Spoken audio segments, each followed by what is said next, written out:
This episode of the Flush Podcast is brought to you by Walton's, Aluma Trailers, Onyx Hunt, Nutrisource Pet Foods, and by Chief Upland. I think my voice actually cracked. I'm going to start over. This episode of the Flush Podcast is brought to you by Walton's, Aluma Trailers, Onyx Hunt, Nutrisource Pet Foods, and by Chief Upland. Today, Nate Akey joins the show. Nate's journey has taken him from the Midwest to America's Wild West in search of incredible hunting adventures and photos worthy of magazine covers. We'll find out what drives Nate to chase his dream, as well as learn what it takes to make a career in the hunting industry and bag a few wild birds along the way. Nutrisource Pet Foods just launched a new product that can give our active hunting dogs a big boost when they need it most. It's called Kombucha. Nutrisource Kombucha, inspired, of course, by kombucha, is a savory, meaty bone broth topper that's packed with activated postbiotics from a fermentation product that thrives in the gut to promote a healthy gut ecosystem for digestion support. That's a mouthful. But what it means for us bird dog owners is that we now have a healthy topper to pour over our dog's food if they're ever stressed or won't eat while on a long hunting trip. Kombucha is offered in 3 flavors, turkey, beef, and chicken, and comes in a 12-ounce pouch. Nutrisource high-performance dog foods provide exceptional healthy nutrition for active dogs of every breed, just like my dog Daisy. Now they have a topper that gives our 4-legged hunters another edge when they need it the most. Check out their full lineup of dog foods at NutrisourcePetFoods.com.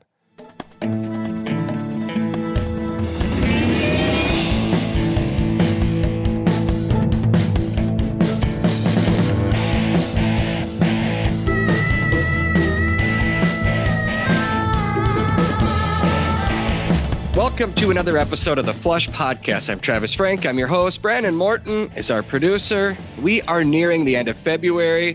The snow is falling outside our office right now. Actually, it's mostly blowing sideways, but yeah, we're in the middle of a winter storm warning. Brandon, where the heck are you right now? I'm sitting in my comfy, cold, dungeness basement, but it's not outside.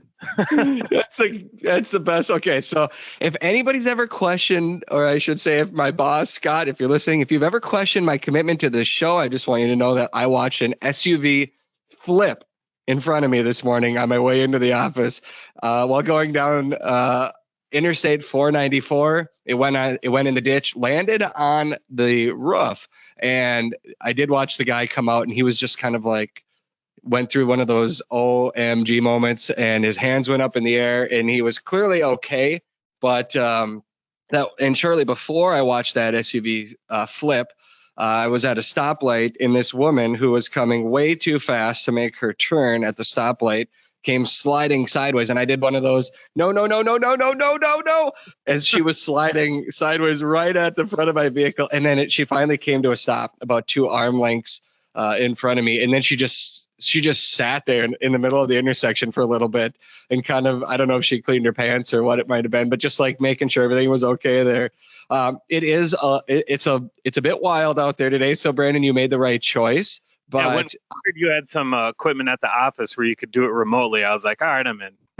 Yeah, exactly. And it's my bad for not bringing this equipment home because I would have done the exact same thing. So if our audio sounds a little bit different today, it's because we are recording a little bit different than we normally do. But thanks to you for making this happen, and for our guest, Nate Akey, joining us today. Nate, is it snowing where you are right now? You know, it's not. So I'm in Oregon, just south of Portland. It's not snowing today. It's actually a little chillier than it has been. But I know if I go east just a little ways, it is snowing that way. And then up into the Cascades there, I know it's a kind of blizzard right now as well. I saw some friends traveling through there earlier yesterday and today, and they were showing some videos of some snow blowing up there. So there's definitely snow nearby. That's for sure. Well, and actually, it's a little bit of a blessing. So last week I had Matt Morlock on the show, and he's the North Dakota, South Dakota state coordinator for Pheasants Forever. And we kind of talked about, the state of the birds in the Dakotas right now. And that area was hit hard by the drought last year, and they're still really dry. And he mentioned that there was a weather pattern that appeared to be changing, and they were looking at getting some snow. So last night I texted him and Darwin Wheeldryer, who lives out in central South Dakota too, and both of them care immensely about the birds and the habitat out there. And they both said they are getting some snow out there, not as much as they wanted, but hopefully that's the start of a change in the weather pattern to bring moisture back into the Midwest region out there. But you guys have had a lot of moisture, I believe. Is that correct?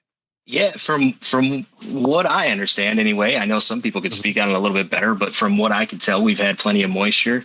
Most days out hunting, I was able to find some water in places that I normally didn't. So I would say there's definitely more moisture here this year than there was even last year. But I think it kind of goes up and down. And if you're familiar with the Pacific Northwest, it really depends on where you're at, right? I mean, the climate out here changes whether you go 2 hours in one direction or the other. It's very different. So it could be great in one area, and the other area could be completely awful as far as moisture is concerned. So it's a different elements out here.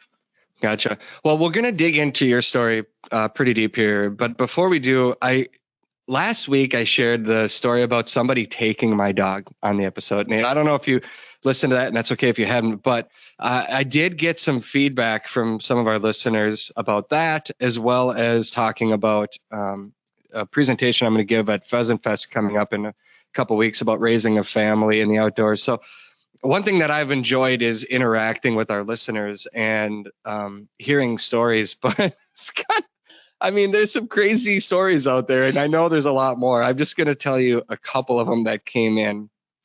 Here's one from Derek Duncan. Travis, I just heard the story of someone taking your dog. I had a very similar situation. We have this crazy, and crazy's in quotes, crazy lady that walks her dogs through our neighborhood daily.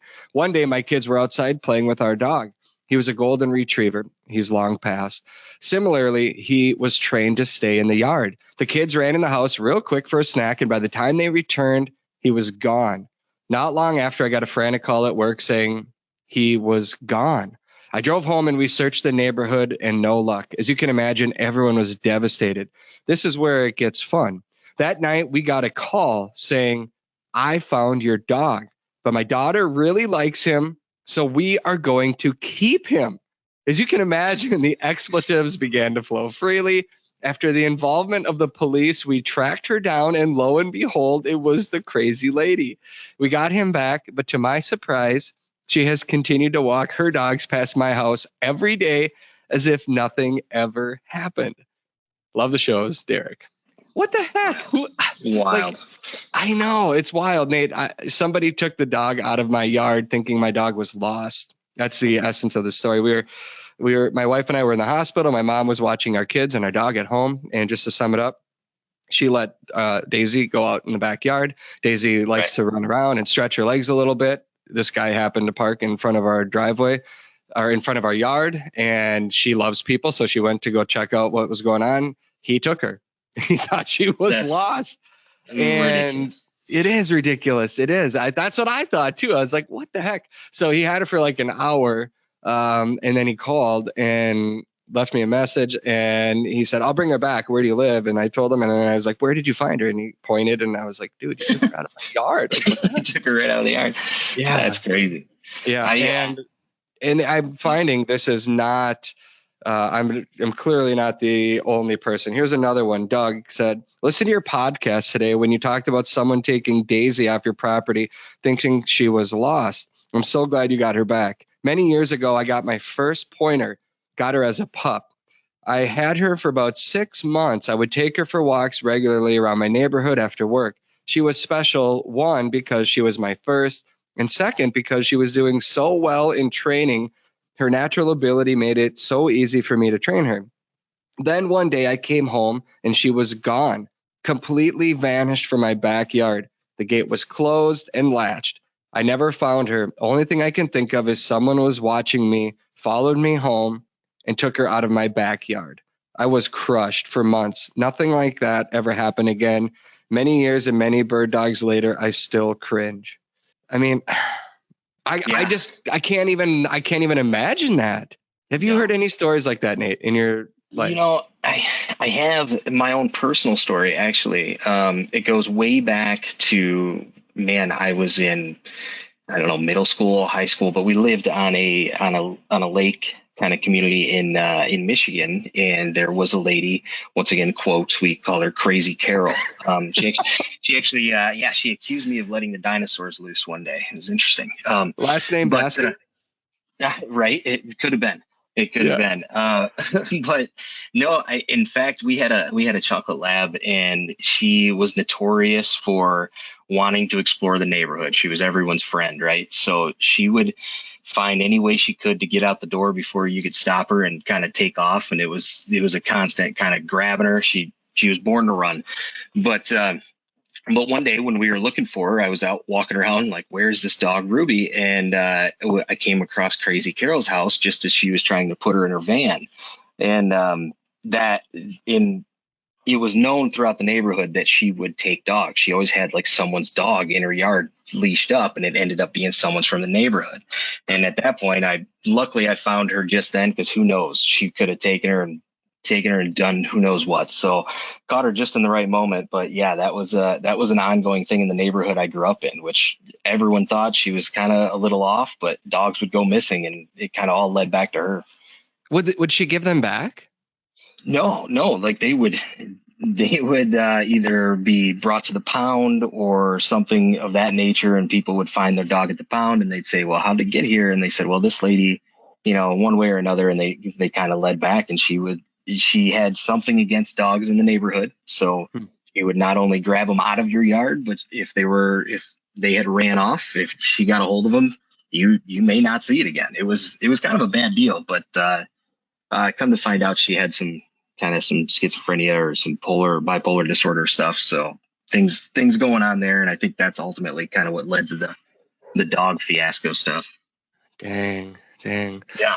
It blows my mind sometimes the things that people do. But I think it also serves as a good reminder to be aware that the possibility does exist. I mean, you wouldn't think it. I wouldn't have thought it. I didn't think of it. When I first got Daisy, I had a couple of people mention that, put on her collar something that would deter somebody from stealing her, which I did.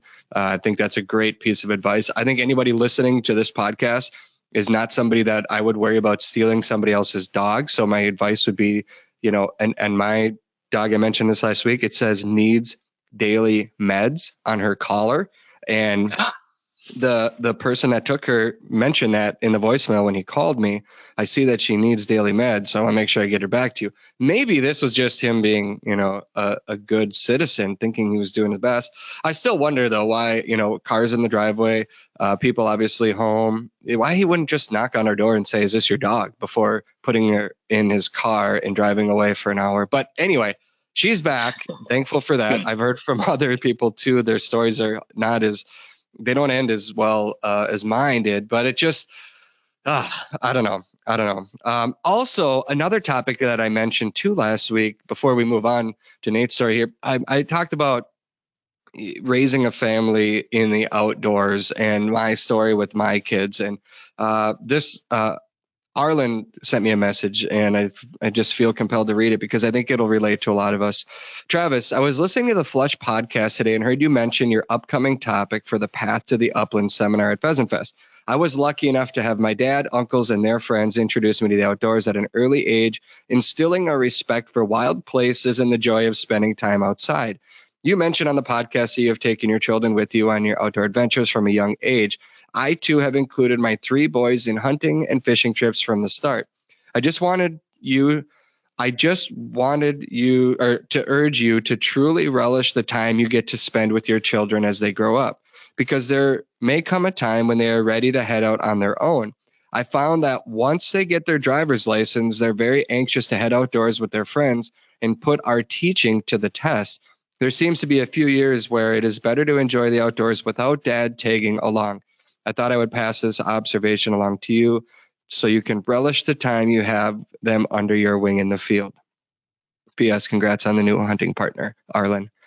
Yeah, I think that's, I am not in that stage yet. My kids are so young that I don't even think about the fact that there may become a time when they wouldn't. Why would they not want to go hunting with me? I mean, they got to be the coolest person they could ever go hunting with. At least that's what I think in my mind. But the reality is, I'm certain that there's going to come a time when they're going to say, I can do this without dad. And I know that anybody listening right now might have the same thing happen with their kids or have already had it. So it just drives home that point again, that time flies so fast. Every hunting season seems to go faster and faster. And I just urge people, don't wait to take your kids hunting until that you think they get older. Don't wait to take them fishing until you think they're going to be better at it. There's no reason to wait. Bring them along, show them success, show them failures. Just let them see the reality of what hunting and fishing should be. I don't think there's a right or wrong age. And I think it's important to not miss the opportunities you have with your kids. And it might change your success in the field, but you just might have to look at what success means to you that day on that particular hunt. And anyway, I'll get off my soapbox now. Nate, let's talk about you. Enough about me. Let's talk about you. You are I would say when it comes to Instagram, some of the best upland bird hunting photos that I see every year come out of your camera on your account. You're from Michigan originally, and you live out west. What's your story growing up in the hunting world? Yeah, that's kind of a great segue there with the hunting with your kids. I don't have kids personally right now, but my story starts pretty young, thankfully, because of my dad. He would, I was 6, 8. I started out bow hunting with him. I didn't have the bow at that age, but man, he would set up a hang-on tree stand for me next to his and carry me up the tree, climbing it, and completely dangerous. Probably wouldn't do it today, but sure. In the same way, right? Yeah.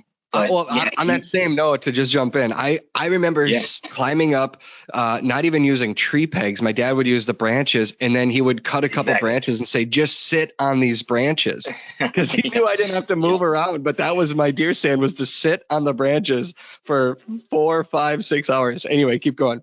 Yeah, no. Thankfully, he was kind enough to set up a tree stand for me with him. But that he would always carry me up, and we did no pegs. It was always find the best pine with the most branches in the right spot, and we'd climb that. And that's kind of how I started as far as hunting goes. I very young age, my dad took me out, and then fell in love with bow hunting because of that, and then always did some upland hunting in my spare time in between that. And then I wasn't fully into upland hunting at the time. I was still a kid, and I didn't have a dog. We had that lab that I mentioned, and she was a natural as far as some retrieving stuff, but probably didn't put her to work as much as we should have. So we did a little waterfowl, but never really got, never fully into upland at a young age. It was always just something that I did in between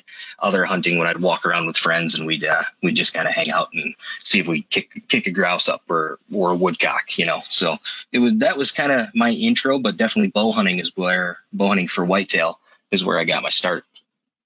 I was going to ask you if you had any pheasants that you ever hunted, or if it was just strictly grouse up there. Well,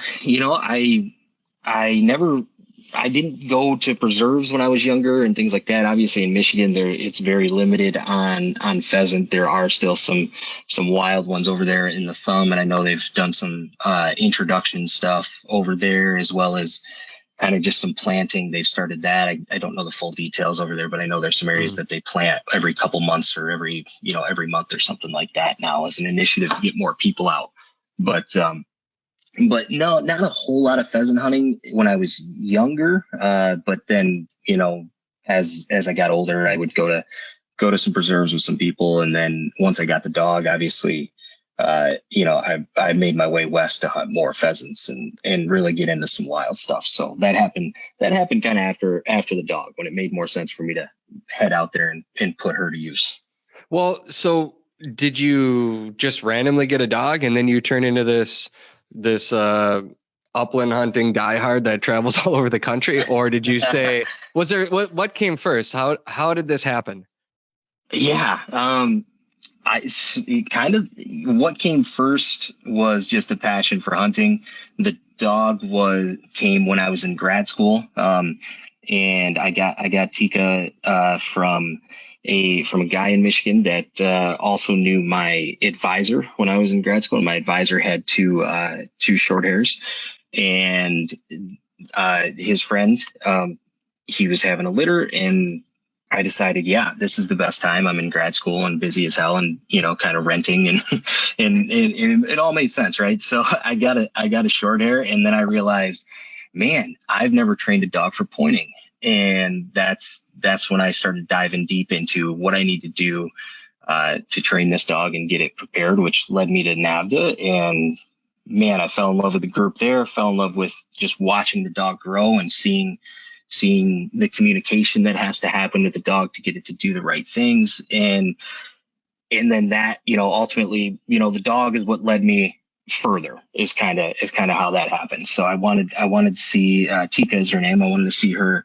excel in the field and get on different birds and really put her to the test and see what we could get after. And that's what drove me out, into the many places that I've been now hunting.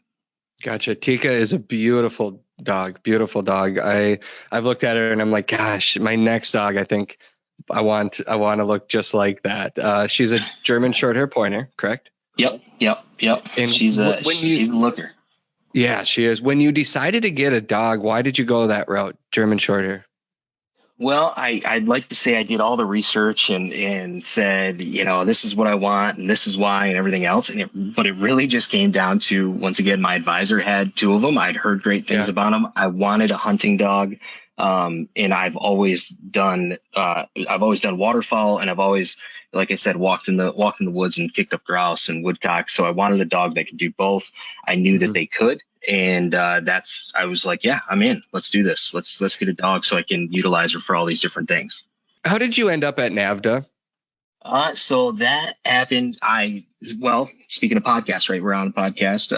And I just looked up, dog training, hunting dogs, and Ron's podcast came up. He kept saying NAVHDA, and I had no idea at the time what that was. So I looked it up, and I emailed the president of the Michigan chapter, which was Craig at the time, Craig Jones, and he emailed me back. I think within a half hour, and said, hey, just show up, come out. This is when we meet. This is where we meet. Love to see you. And I actually went before I even picked up Tika from the breeder, and just to check it out. And that's how it started. I got there. They were very inviting, very good people, very, very much along the same mindset as me. So it was a fun group to just kind of fall into, and I made friends quickly there.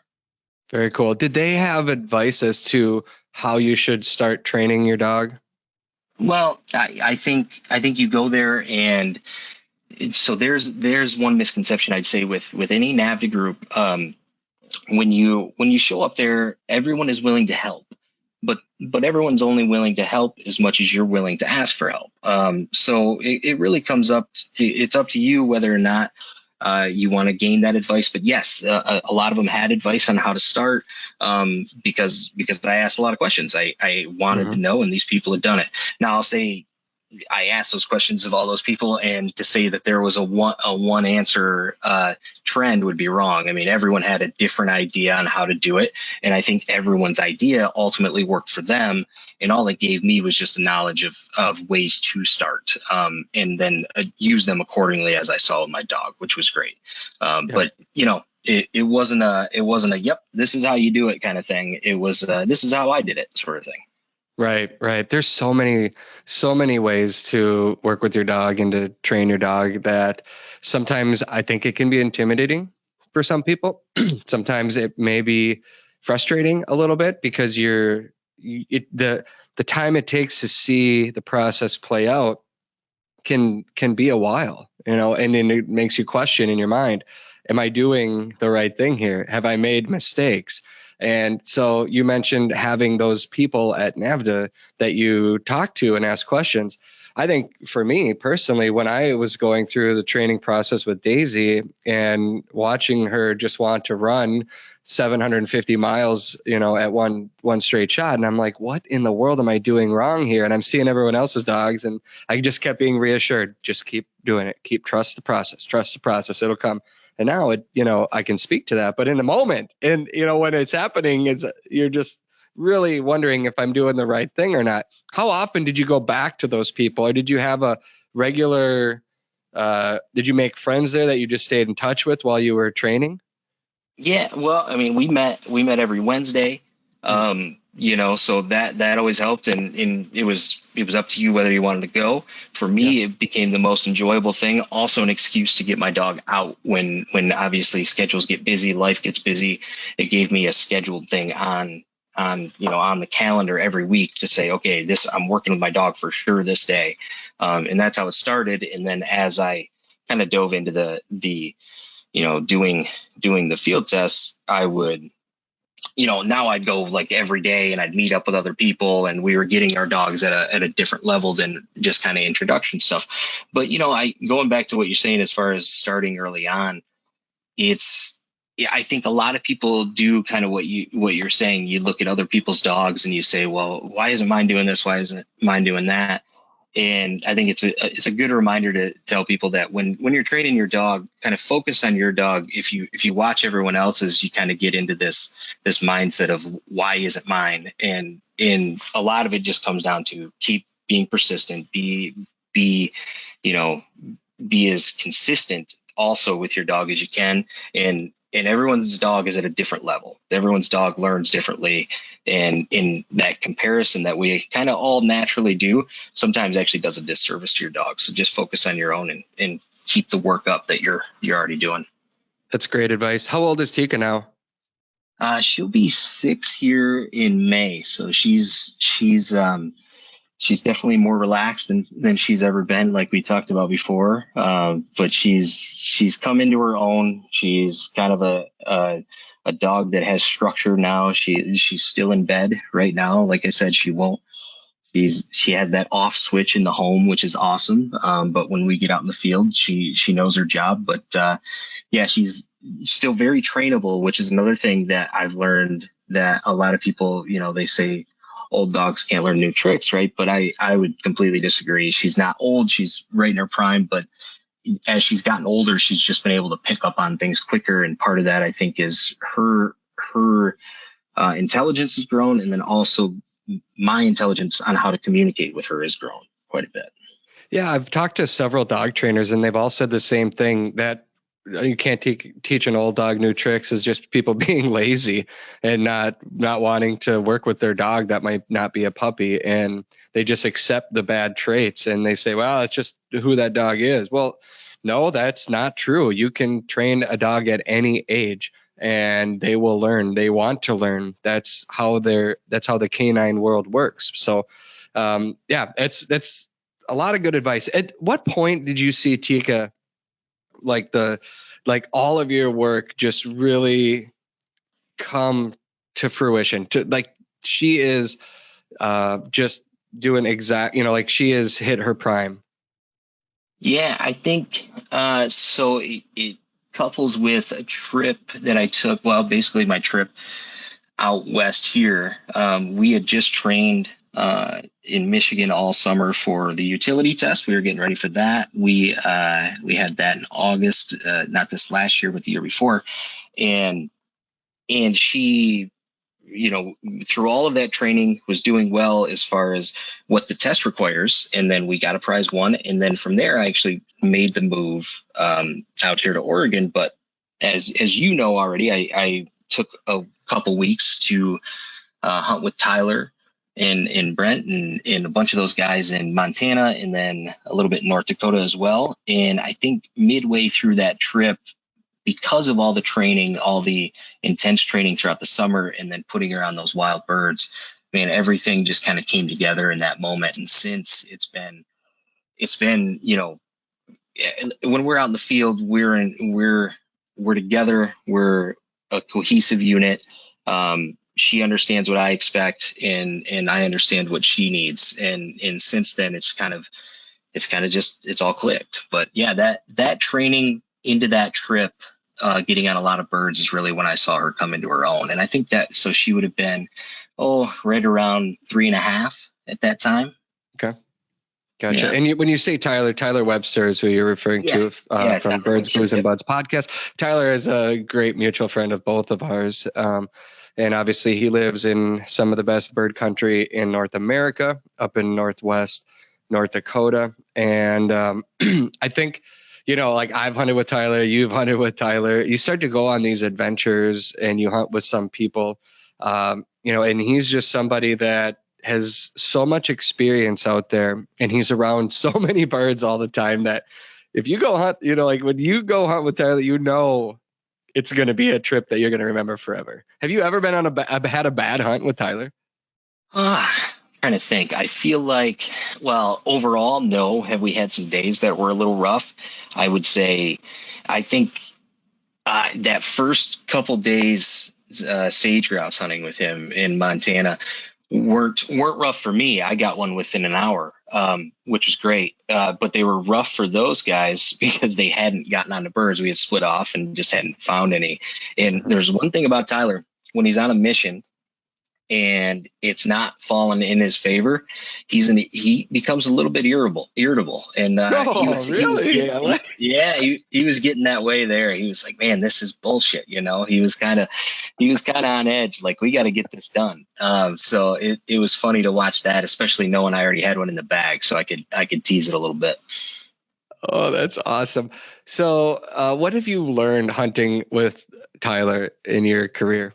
Well, with Tyler, man, I think the biggest thing, I think Tyler's a great hunter. I think he understands the prairie very well. But I think the biggest thing with him is just going where the birds are. Don't waste your time going in places that don't have birds. I mean, I know it makes sense, right? We all say, we'll just go where the birds are, but he does a very good job of learning, through connections.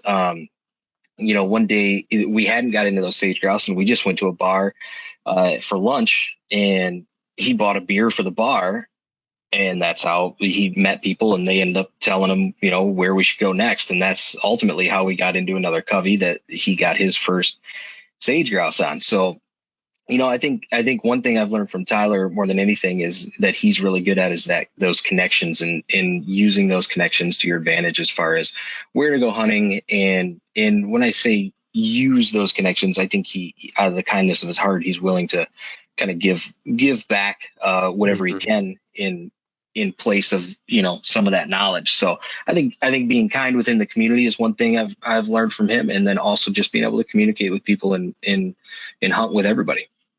Yeah, absolutely. And you're a Michigan guy coming out of the forest up there, and now you live up in the mountain country, Chukar country in Oregon.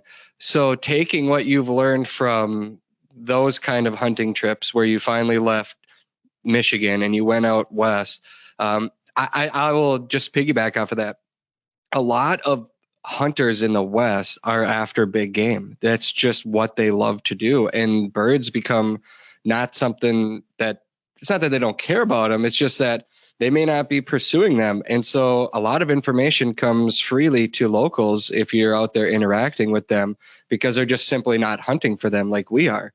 So it's easy to get that information when you're willing to talk to people and just be real with them. And you can learn a lot really quickly that way. But once you're out in the field, you still have to put it together. So you move out. First of all, why did you move to Oregon?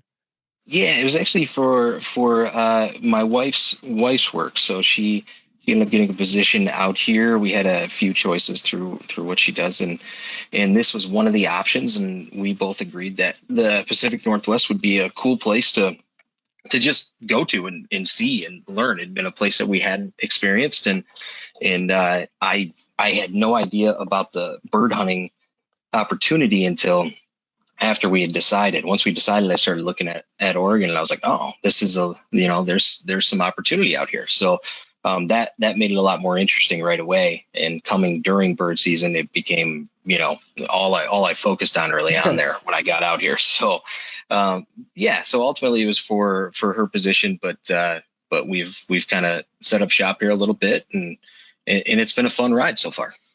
What's the biggest takeaway of your time out there? Is this your first full season out there? Or this was actually This was my second. So yeah, okay. This year was a little bit different than last year, but last year I dove into it deep, and this year the same. But I think this year I focused a lot more on chukar than some of the other species that I focused on out here early on. But yeah, this was my second season out. So what are the other species that you can hunt in Oregon? Well, the ones I have hunted, so mountain quail, rough grouse, there's valley quail, obviously chukar, pheasant. I haven't hunted blues yet, but that is an option as well. And then you can hunt sage here, but you do have to apply and draw a tag for the certain areas. And I believe you can get 2 a year if you draw. But you may not draw every year. I haven't. I was going to apply here last year, but the seasons ended up right during the NAVHDA Invitational, which I was at this year. So because of that conflict, I didn't apply. But possibly if I get it next year, I want to give it a shot. If you're an avid outdoorsman or woman on the go, then odds are good that you have toys and equipment that you need to haul. Aluma Trailers, they've got you covered. Their trailers are built by a hardworking team in Bancroft, Iowa, right here in the good old USA. They have models for nearly any and every hauling need, from ATV and UTV trailers to utility, snowmobile, motorcycle, car trailers, and even fully enclosed trailers like mine. Trust me when I say Aluma Trailers tow gear like a dream. Their trailers are constructed out of lightweight, strong, corrosion-resistant aluminum, and they are 100% maintenance-free. Plus, they come with an industry-best 5-year warranty. Visit alumakln.com to find a trailer that fits your needs. For everything that gets you outdoors, Aluma Trailers will help you get there. There are many places that you can buy products to process and prepare your meat. There are not a lot of places that you can buy those products and learn how to use them from experts. Walton's is that place. They have everything, and I mean everything, for your cooking and wild game processing needs.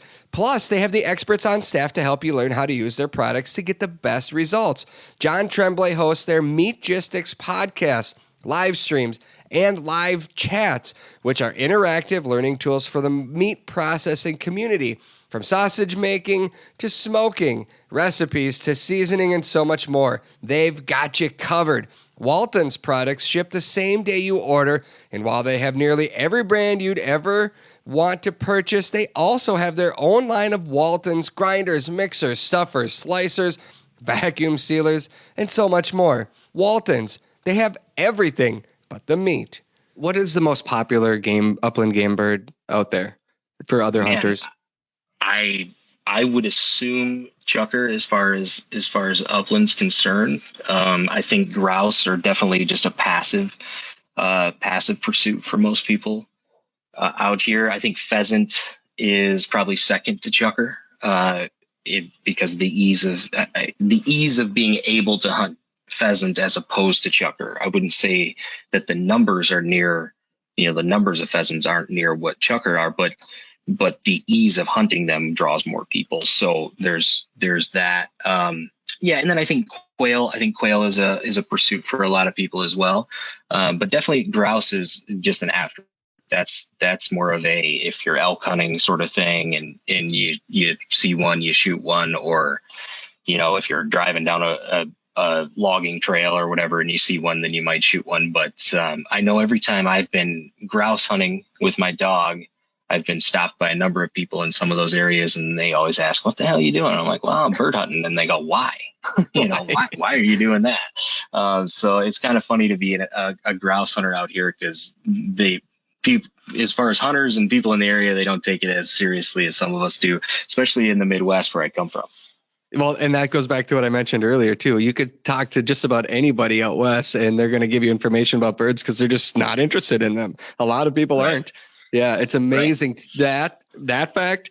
And then also, when I've been out in the western states hunting, I don't know that I've ever seen, well, in Arizona we saw a truck drive by that had dog kennels in the back, so I guess that counts. But we just never see other bird hunters when we're out there, and the amount of land access that's available, BLM or state properties or different programs, really give us bird hunters a lot of opportunities. I would imagine you pull up to the base of a mountain, you're not parking next to other chukar hunters typically, are you? Ooh, I would actually say this year, there wasn't a whole lot of areas that I went to that I didn't see another vehicle. Really? Yeah. Last year, there was areas as far as chukar hunting is concerned, right? So chukar hunting, I think, has definitely gained in popularity out here, and I don't know that necessarily from my experience, but from the people that have hunted out here for a long time that I've hunted with and talked to, they're seeing an influx of more hunters chukar hunting, and whether it's good or bad, it's hard to say. But I do think that, the popularity is there, and I'm meeting a lot of people in the field. It's been an interesting season. There's been times I've been hunting and you kind of think you have a ridge to yourself, and all of a sudden a guy comes up over the hill and he's there with his dogs, and it's, someone you've either talked to online or whatever else. It's still a small community. You probably know the people that are out there, and I've met people on the hill that I'm like, oh yeah, hey, I know you, and it's nice to meet you, that sort of thing. And you're kind of in the middle of nowhere looking over, and there's this guy with a dog, and you have some sort of connection. So it's pretty interesting. But there's been a lot of areas this year that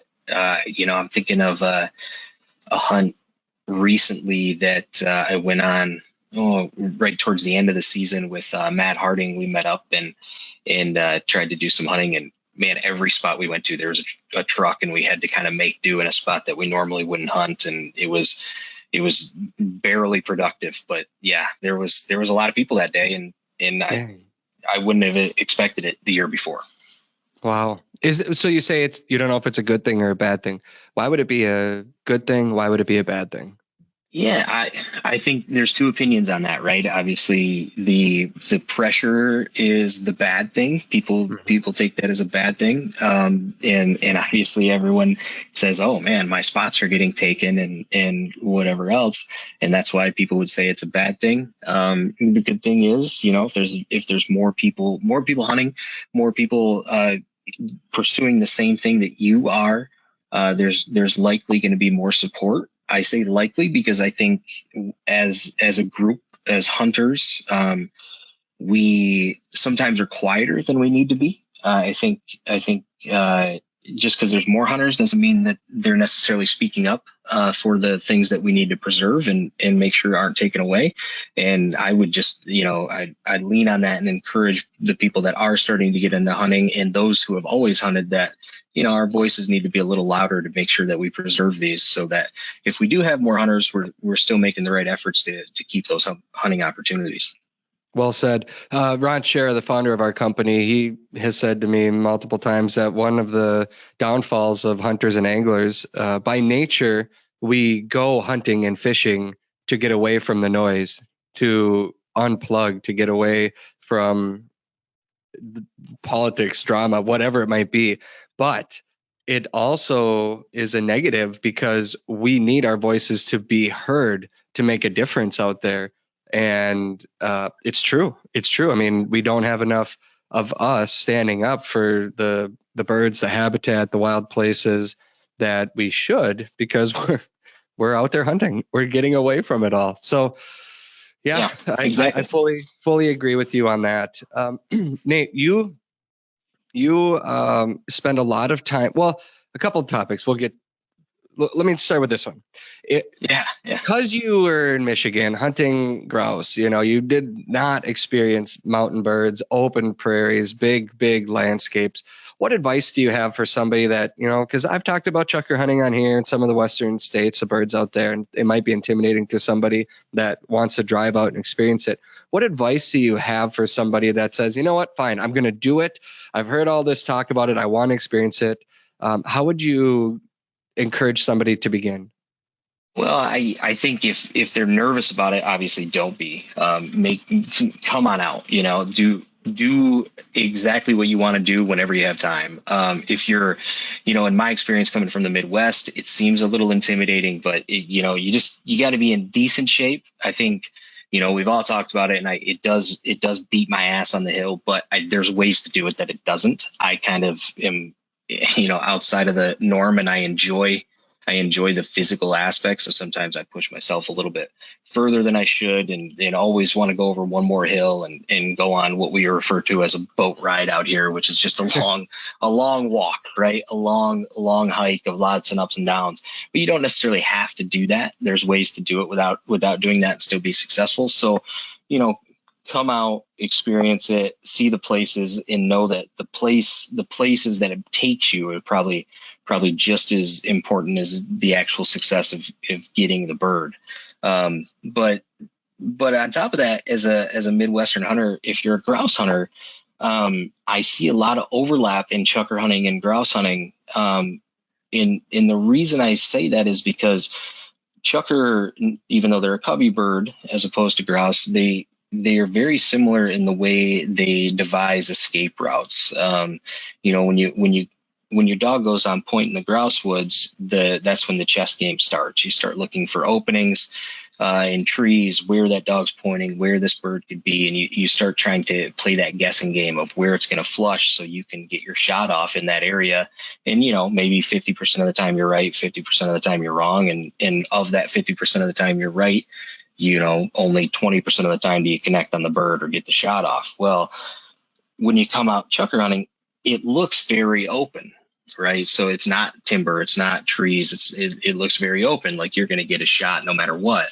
But really, they're doing the same thing, and you got to play that chess game. You got to see, are those birds going to, are they going to use that hillside to their advantage to put that hill in between you and them? Are they using rocks to put that in between? They're constantly devising escape routes as well. And that could be as simple as just dropping off a hillside, or, like I said, tucking behind some rocks, or running uphill and getting out of where your shotgun range is before they flush, and that sort of thing. So it's very similar as far as the way you need to approach them. Once that point happens, I think the chess game is very similar between grouse and chukar. Yeah, I would agree. And chukar are notorious for running up the mountain and flying down.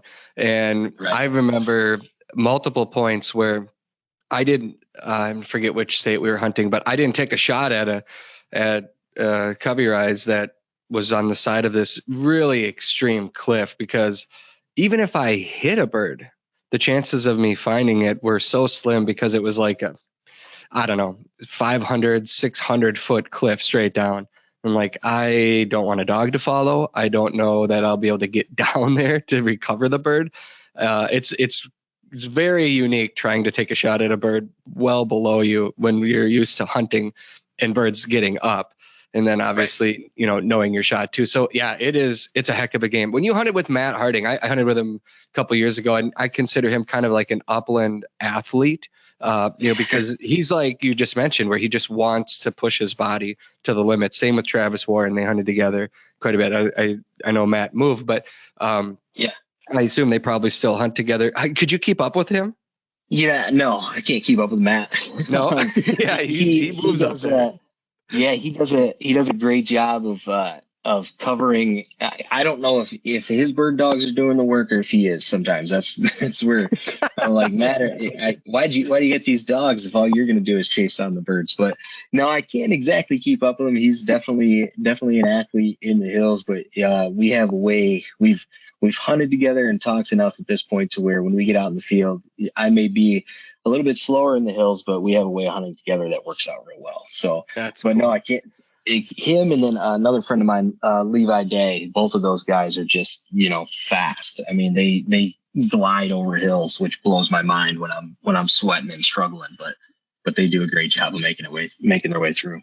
That's fun. I thoroughly enjoyed hunting with Matt out there. He's a good man. The Onyx Hunt app is one of the most valuable hunting tools that I take into the field every day. I've been talking about the Onyx Hunt app since we started producing this show, and that's simply because I use it on every single hunt. Their app tells me everything that I need to know about the lands that I want to hunt and the lands that I can legally hunt on. The Onyx Hunt app shows your location on planet Earth and clearly lays out the land boundaries. It also tells you information about the type of property you're on, like state land, federal lands, walk-in access properties, etc.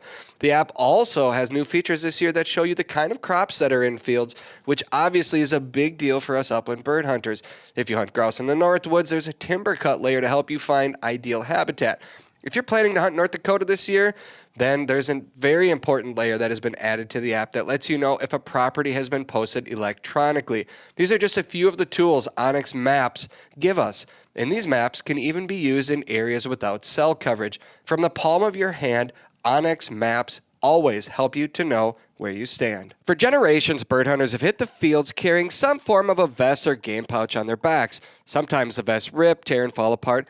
Other times, they are downright uncomfortable.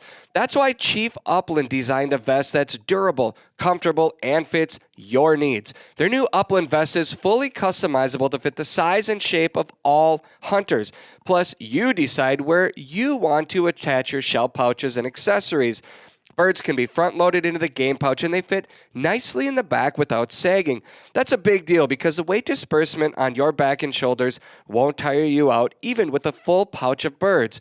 The vest itself is extremely lightweight, weighing only 2.56 pounds. The material is built out of Cordura fabric, which is the same waterproof fabric used in tactical military gear. You can confidently hunt with a Chief Upland vest in some of the world's toughest environments. Order your Chief Upland vest now to make sure that you're ready for your next hunt. Push further and hunt longer with the game-changing vest from Chief Upland, built for your pursuit. You spend a lot of time hunting with your wife, which I love it. I appreciate that. What did it take to get her hunting, or was it Caroline that asked you, "Hey, take me with"? Which happened first? Well, it's a little bit of both. The thing about Caroline is she's been around the outdoors her whole life. One thing that isn't known about Caroline is well, my in-laws, they own a hunting and fishing lodge. It's called Expeditions North Lodge, which is in Ontario. It's a fly-in lodge. And Caroline, as far as the outdoors are concerned, she spent every summer of her childhood there. I mean, she was in the bush, outside of civilization every summer. So she's been around this stuff all her life, right? So the outdoors are nothing new to her, but she's never really taken on the hunting as much as I have, and has a light interest in it. And in last year, she went out with me a number of times, but it was more, she didn't even carry a gun. It was more just, hey, I want to get out. I want to see some of these places that you're hunting because the scenery is beautiful. And on top of that, she really loves watching Tika work. She loves how happy Tika is in the field and loves seeing that. So she wanted to go with me. And then kind of throughout the off season, she wanted to start shooting clays. So we did that a couple times. And then I think early on, right before the season, she mentioned, hey, I'd probably go with you and hunt more if I had a gun that fit me well, because she had just been using my guns up until that point, and with her length of pull and everything else, it just was kind of cumbersome for her. So as soon as she said that, I didn't necessarily hesitate. We went and got one that fit her better, and she decided to start carrying. Now we got out there, we went, and me being who I am, I think I pushed it a little too hard. And, I think you got to be careful with that, especially with anyone who's new to it, especially chukar hunting. Don't make it miserable for them. And I'm guilty of doing that probably the first couple times by just going too far, right? So chukar hunting was her first bird hunt then? Yeah, well, I can't remember exactly which one was her first. She's gone grouse hunting and quail hunting with me in the coast range there. She's taken some shots at some mountain quail, but hasn't connected yet. But chukar hunting is what I've done more of this year. And I think part of that is we enjoy the scenery out there, and kind of the rain and the coast range here kind of deters us from grouse and quail hunting too much if it's real wet. So going east, always usually better weather. And so she went out there a number of times, and there were some days where she was all for it. She wanted to go, and some days where she was like, no, I'm not ready to walk 16 miles today. I don't want to go do it. So I completely understand. And I had to kind of cut back on that, and actually made for much more fun trips, actually cutting down on the intensity of, having to get more coveys that I fall into from time to time, and just kind of focusing on the time that we were spending. And it became very fun. And fortunately she was able to right towards the end of the season, the last bit, she was able to connect on one bird out of the first covey. And then we mentioned before, as far as how the terrain can burn you, and she connected on another one, but unfortunately it was kind of over a cliffside and it dropped into the canyon that we weren't able to retrieve. So it was a bummer, but yeah, no, she finally connected on one, and it was exciting. It was kind of the culmination of all that work and effort and the climb and everything, and just seeing it all come together. She was stoked. I was stoked. It was a fun day. I was going to ask, do you think you celebrated more than she did? Because I have to imagine you just in the back of your mind. I know when I take people, I'm always trying to put them in the best spot, always trying to, make it happen for them. And then when it doesn't, it's like, oh, but when it does happen, just like the excitement, I mean, it must have just been a party that night for you too. I was probably more excited. Yeah. She was glad that it finally happened. It was almost like to kind of get the weight off her shoulders. So that felt good to her. But I can't remember exactly what she said, but she said something of that nature, where she's like, well, you're more excited than I am right now, but I'm glad that I finally knocked one down. And she said it right after she did. I don't even think Teak had retrieved the bird yet, and I was cheering with her. So it was pretty interesting. It was fun. I love it. I've told many men to take their wives or girlfriends along with them when they've talked about it, because they've watched me take my wife out hunting. And whenever the topic comes up, I always tell them, like, don't miss that chance to do it. Trust me, just try it, do it. Maybe it's just clay pigeons at first, but just work towards that and bring them along, and they will understand why you do what you do, and they may want to join you more often. And I get that for some people it's an escape, they want to just have their own time, but man, your whole relationship will blossom when you do stuff like that together. You can't avoid it. Yeah, it blossoms, but on the other end of that, be ready for some pissing matches on the hillside too. There's times that's healthy. Yeah. That's okay.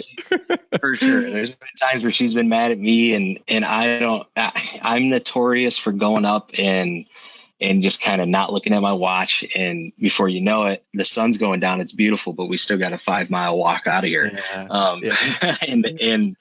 And she's a great reminder that, hey, the sun's going down. We should probably head back. I don't care if Tika's pointing, 600 yards over there. Call her off, because we gotta go. That sort of thing. So yeah, I mean, be ready for that. But also, yes, it's a great time to be out there with someone that you love, and watch them kind of put the pieces together as well, and realize why I go out and do it. And I think she kind of realized that early on, because, like I said, she really enjoyed watching Tika do her thing, and ultimately that's why I love going out as well. So, amen. I remember my wife fell in love with the Franke 20 gauge, Franke Instinct 20 gauge. It just fit her really nicely. What did your wife settle on? We ended up with the CZ Bob White, which I think is a great gun for the price point. And I think the nice thing was she hadn't done too much shotgun shooting in the past, so that double trigger she's still figuring out, but she didn't have to relearn something, because she hadn't quite learned the single trigger otherwise. So we're still figuring that out. But I know if I went to the double trigger right now, it would take me, and there'd be a learning curve as well, because I have rarely used one with a double trigger. So we went with that Bob White in a 20 gauge. And I think, the nice thing about that gun is it actually does fit me as well. But with that straight stock, there's not a place that you have to necessarily put your hand in.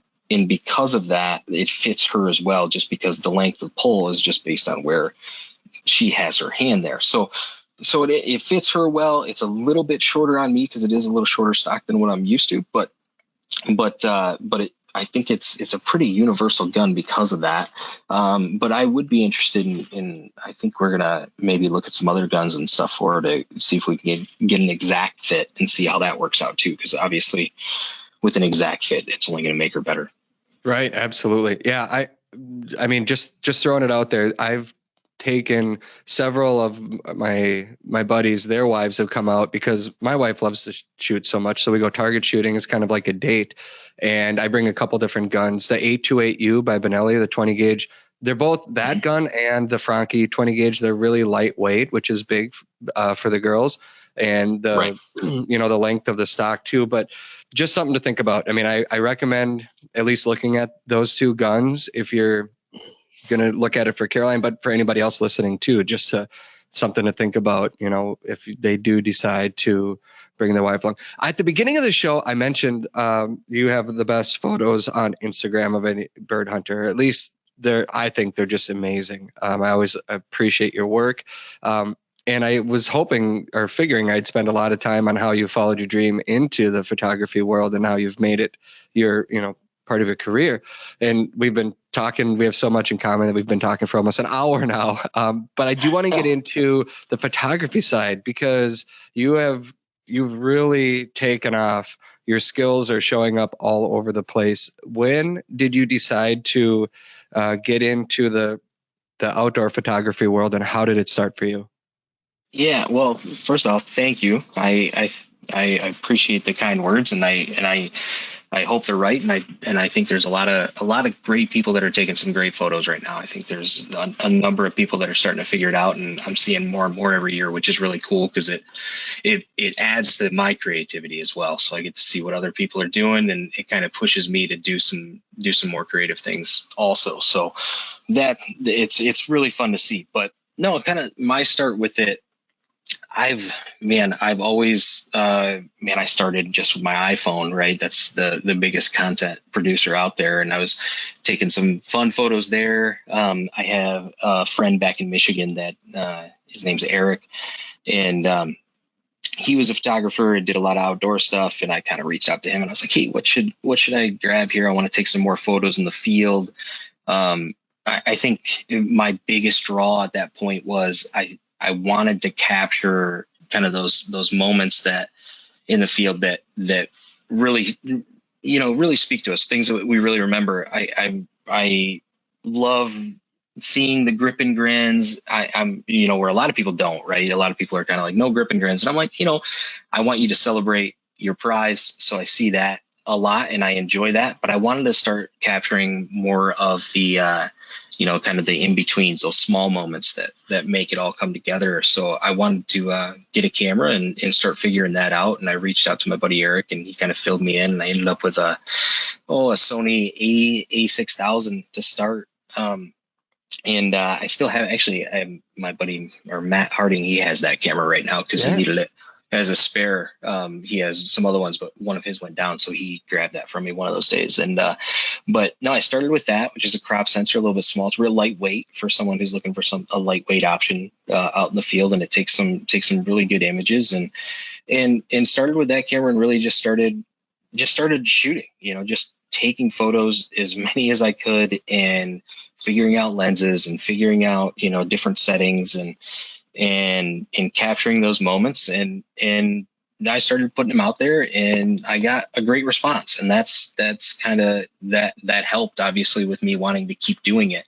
And since then I've really it's become a creative outlet for me. And I've stepped up in some cameras, and some lenses, and that creative outlet for me has really been the biggest push to keep doing it. And because of that, as far as career sense goes, I never did it in to start making money off it, or make it a career. It was something that I did because I wanted just to capture those moments for myself and for friends. I really wanted to give friends that I was hunting with some images, better images than what they normally get. And people started noticing and reaching out and asking if I'd take photos for their brand, or if they could use a lifestyle shot for something or whatever else. And that kind of snowballed into, now I do it for a number of brands, whether it be product stuff, but when I say product, I mean mostly lifestyle product photography. And it's been fun. It's been a great way to connect with people. It's been a great way to meet people within the industry. And every trip I go on, I get to push the envelope on that. And it's been a great journey all the way through. And it kind of just started with wanting to capture those moments that otherwise get pushed to the wayside, because normally we're hunting and we just get a photo at the end, and I wanted to get the stuff in between, Yeah. Well, I mean, the work speaks for itself. People haven't followed your page. What's the handle on Instagram? It's Nathaniel Akey. It's just my full name. It would have been Nate Akey, but someone had already grabbed that one, so I went with my full name, which my mom prefers.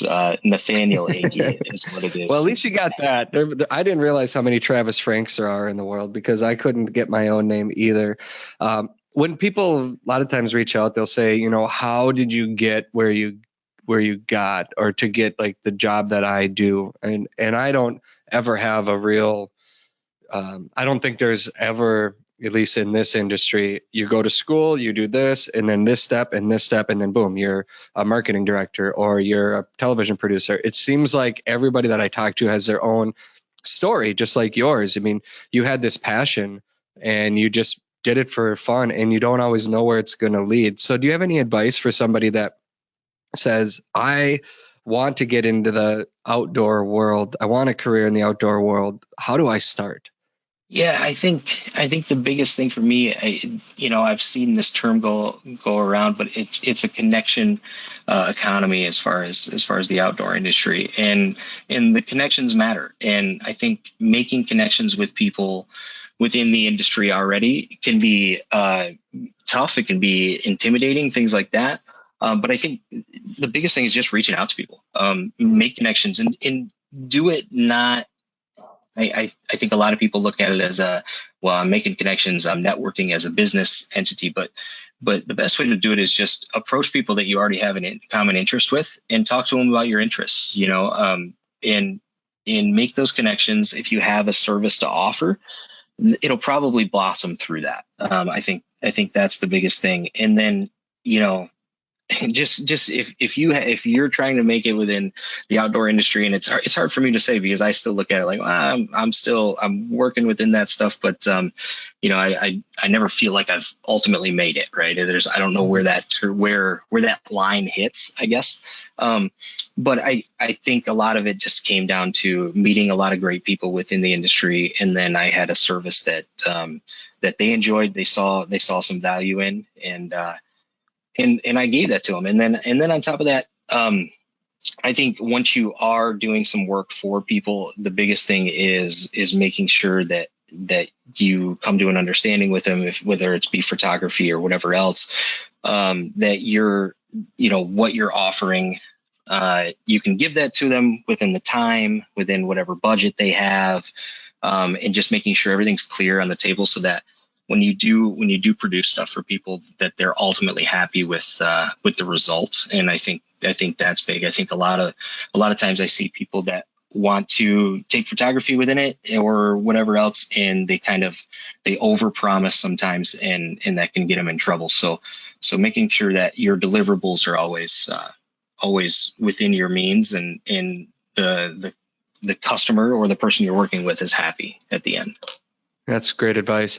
How about on the photography side of things? I remember, oh gosh, I probably got into photography about 15 years ago. And you mentioned the iPhone as the biggest content creator. I find that it's been years since I've brought my DSLR with out in the field. I mean, we're always filming video. That's my main goal every day, is to make sure I leave with a television show. So my personal photography has taken the back seat, but I always, snap a few photos with my iPhone out there. But I love the creative outlet of being able to have that photography on the side, and I miss it. But do you have advice for people that want to get into photography, that see these photos and say, I want to do that? I mean, where should they start? Yeah, I mean, if you're looking to take photos in the field, one thing people always ask me, well, how do you carry your camera? I always lead them back to the Peak Design, the capture clip. It actually straps you can put it right on your vest, and you can clip your camera there, and it actually doesn't get in the way when I shoot. So I'm able to not only hunt, but also have my camera basically ready whenever, if I want to take a photo, which is really nice. I mean, because a lot of times I'm hunting and I'm taking photos, and then there's other times where I'm just taking photos, which I can get a little bit more creative if I'm just doing photos. But ultimately, I love to hunt, and that's been a great asset to me, is that peak capture clip, to be able to do both and have that with me at all times.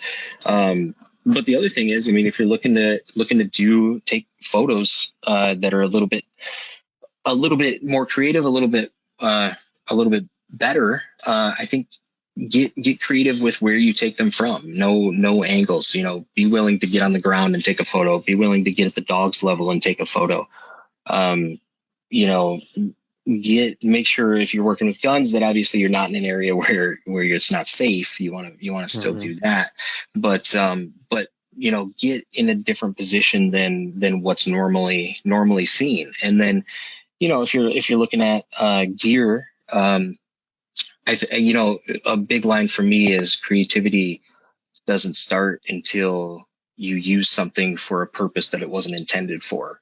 And I take that to heart a lot of times when I'm looking at gear, as far as like lenses. If you have, everyone points at the nifty 50 to 50 millimeter as a good lens, and it is a great lens. But sometimes, grabbing a lens that you normally wouldn't use for something, using a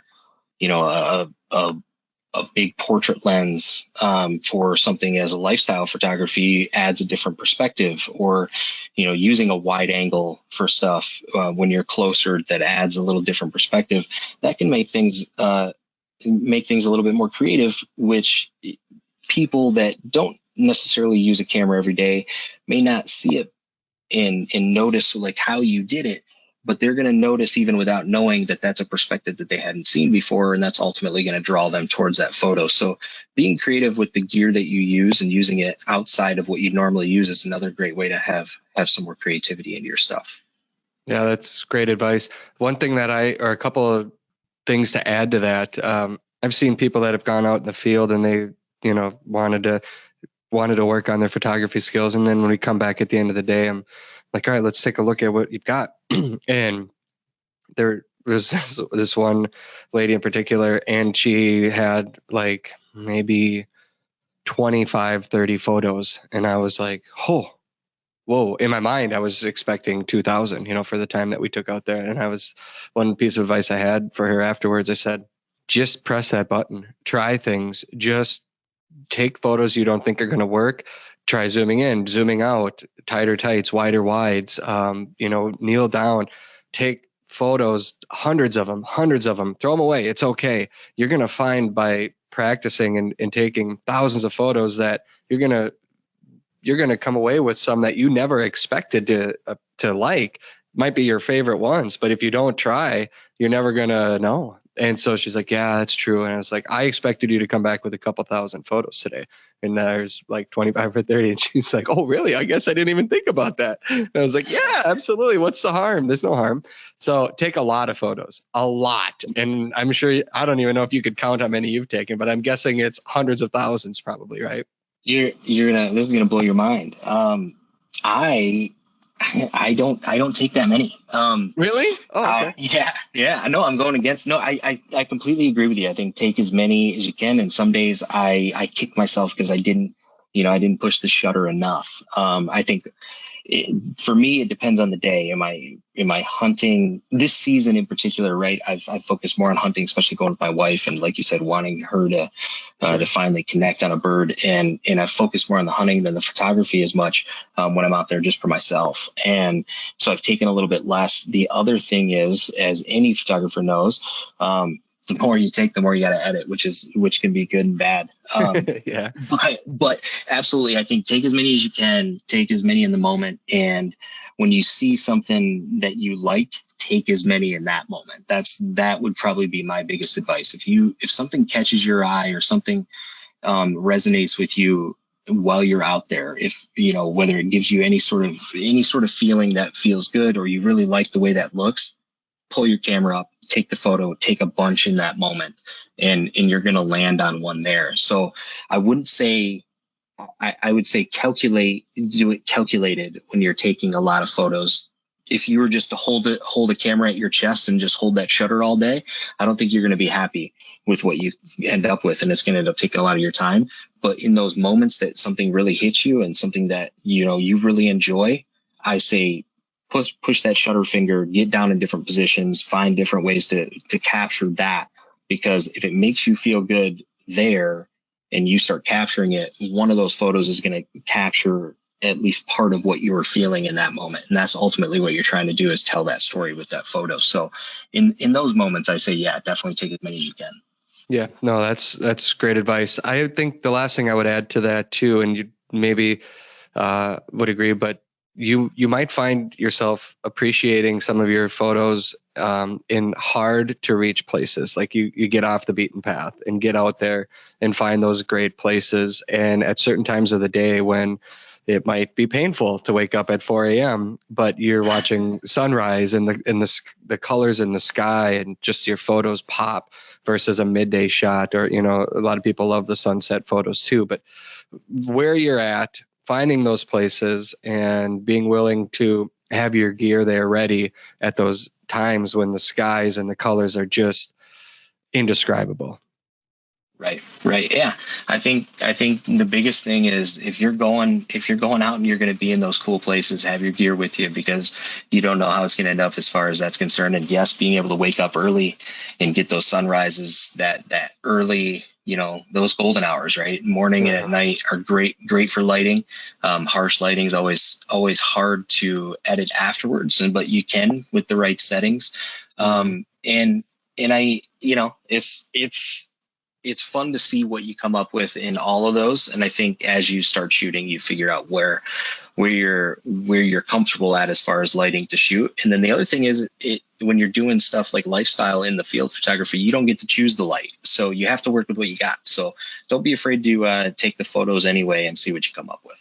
Very good advice. Very good advice. Nate, I appreciate you taking some time today. I'm glad that you followed your dream out there, and it's been a lot of fun watching it too. I'm glad that you share it with us. And the advice you gave today has been really good. If anybody has questions for you, I assume it's okay for them to reach out to you.